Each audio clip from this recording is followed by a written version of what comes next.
Hey, Matt Madigan coming to you on day 32 of my 40-day fast for 2022. At the beginning of this fast, I felt like God really encouraged me to make 40 videos answering 40 questions in 40 days around common questions that people have, for me in particular, around fasting, long-term fasting. So it's a resource you can use. It's on YouTube. You can jump on there and watch all the videos once this 40-day fast is completed. And hopefully it'll be helpful for you or your church if you're considering fasting. So jump on, like, subscribe, share. It'd be fantastic. So today, day 32, the question that I'm looking at is, when should I avoid fasting? You probably weren't expecting a video around when I should avoid fasting, but it's a really important question. So when should you avoid fasting? And I think there's a couple of really valid answers. And the first one is this.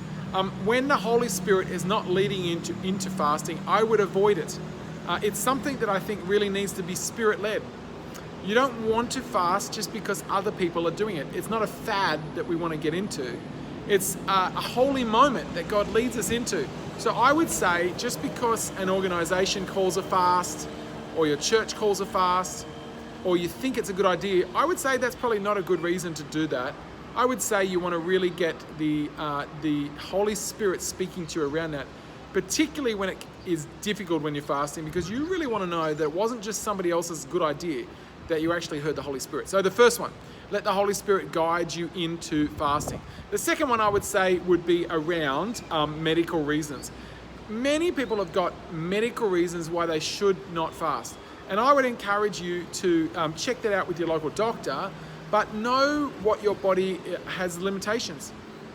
I remember reading in a book by Jack Hayford many years ago about his pastor who wasn't able to fast because of diabetes, but was able to enter into the spirit of the fast. So he ate as little as he could during the time of fasting while still entering into the spirit of the fast. So my encouragement to you is, if you've got medical reasons, obviously check that out before you do fast, but go and into the spirit of the fast. The third thing I would say is, if your motives are wrong.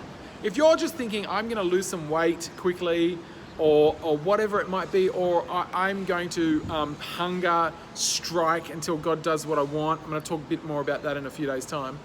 I'd encourage you that your motives are probably wrong, and you want to just solve that motivational question before you jump into fasting. So that's 3 reasons so far. Pastorally, I would say that there are times when maybe you've got some pastoral oversight in your life, and they might say, hey, we don't think this is a good time for you to be fasting right now. And you want to weigh that up. You want to be, of course, submitted to spiritual covering, but you also want to hear what the Holy Spirit's saying. So that's a bit more challenging.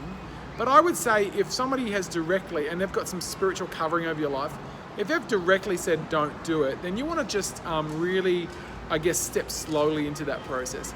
The last thing I would say is that that if you have got family who are not used to you fasting, you might want to really step into this whole process slowly. You might actually not want to cause undue stress to your family.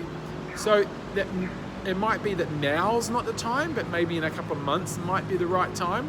When we got to Mexico, I was ready to fast straight away. I felt it in my spirit, but it wasn't the time. We had to settle a bit. We had to just get our bearings. We got our bearings now, and so I'm fasting, and it hasn't caused the stress to my family. So that's what I would say as well. Actually, one more thing comes to mind, and I would say, if you're a highly literal person, then fasting may not be right for you. I know that I've had interactions with people in the past who weren't able to, I guess, think through some of the nuance of fasting and hearing God. So they took it very much like, if I don't fast, if God's saying fast and I don't fast, then I will be in trouble with God, or put themselves in risk of harm because of the way they're treating their body. So I would say that we need to go in with a level of maturity and nuance around hearing God and not taking things too literally. What I mean by that is, if you feel like you can't continue to fast, you want to be able to just work that through in a healthy way with God, rather than condemning yourself. So we don't want to see people condemning themselves if the fasting doesn't work how they hoped it would work. So there's a whole bunch of reasons there why I think it's a valid thing not to fast. Of course, My whole life is all about, yes, fasting, but I mean, the truth is there are times where it's not appropriate. So I'd encourage you to listen to those times as well. So if you like this video, if it's helpful, can I encourage you to get on your socials and share it? You can also jump on YouTube and become a subscriber. That would be fantastic. Day 32, halfway through the day. Day 33 tomorrow, about a week to go. And my prayer is that we wouldn't be chasing the finish line like we want this suffering to end, so much joy in our lives from actually having a period of time where we just seek Him. That the next week would be a really pleasant and joy-filled, fulfilling experience for you. God bless you. See you day 33.